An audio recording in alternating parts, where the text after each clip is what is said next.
एक छोटा बर्फ से ढका हुआ गांव जो घने जंगलों और जमे हुए झीलों से घिरा हुआ है। गांव प्राचीन परंपराओं और लोक कथाओं से भरा है, जिनमें से एक रहस्यमय कहानी है शीत रक्षक की। ऐसा कहा जाता है कि यह रहस्यमयी रक्षक कठोर सर्दियों के दौरान गांव की रक्षा करता है। कहानी की शुरुआत एलारा नाम की एक युवती से होती है, जो कई वर्षों बाद शहर से अपने बचपन के गांव लौटती है। गांव में शीतकालीन दीप उत्सव की तैयारी चल रही होती है, लेकिन इस बार उत्सव के दौरान ठंड सामान्य से अधिक कड़ी महसूस होती है। गांव वाले कानाफूसी करते हैं कि शायद शीत रक्षक नाराज है। अजीब घटना, उत्सव के दौरान अचानक एक भयंकर बर्फीला तूफान आता है, जिससे पूरा गांव घरों में कैद हो जाता है। इसी अफरा तफरी में गांव का सबसे अनमोल खजाना, एक क्रिस्टल जिसे गांव को कठोर सर्दियों से बचाने वाला माना जाता था, चोरी हो जाता है। गांव वाले डर के साए में जीने लगते हैं, किसी बाहरी व्यक्ति या शीत रक्षक पर शक करते हुए।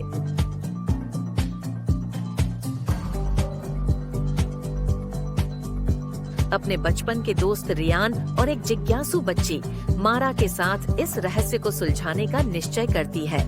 उनकी यात्रा उन्हें बर्फीले जंगलों में ले जाती है, जहां अजीब घटनाएं होती हैं। बर्फ में जमे जानवरों की मूर्तियां, चमकते चिन्ह और हवाओं में गूंजती फुसफुसाहटें।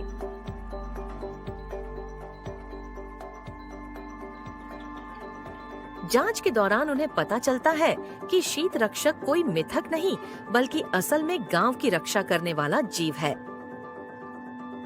लेकिन अब वह कमजोर हो चुका है और चोरी किया गया क्रिस्टल ही उसकी शक्ति का स्रोत था। वे यह भी जानते हैं कि गांव वालों के बीच प्राचीन मतभेद इस चोरी का कारण हो सकते हैं। समूह एक वीरान झोपड़ी तक पहुंचता है, जहां वे चोर को खोज निकालते हैं। चोर एक वृद्ध गांववासी होता है, जो इस विश्वास से क्रिस्टल चुरा लेता है कि शीत रक्षक की सत्ता खत्म कर आधुनिकता लानी चाहिए। लेकिन उसके इस कदम से एक प्राचीन बर्फ आत्मा जाग जाती है, जो पूरे गांव को बर्फ से ढक देने की धमकी देती है।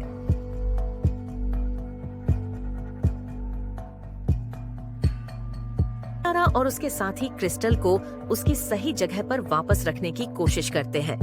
उनकी अंतिम परीक्षा एक जमी हुई झील पर होती है, जहां उन्हें बर्फ आत्मा का सामना करना पड़ता है। साहस, बुद्धिमत्ता और गांव वालों की एकता से वे क्रिस्टल को सही जगह पर रखकर शीत रक्षक को संतुष्ट करते हैं और गांव को बचाते हैं। अंत, तूफान रुक जाता है और गांव वाले नए उत्साह के साथ उत्सव मनाते हैं। एलारा गांव में रहने का निर्णय करती है, गांव की जादुई और ऐतिहासिक विरासत से प्रेरित होकर। आखिरी दृश्य में दिखाया जाता है कि शीत रक्षक गांव पर नजर रखे हुए है, ये सुनिश्चित करते हुए कि आने वाली पीढ़ियां सुरक्षित रहें।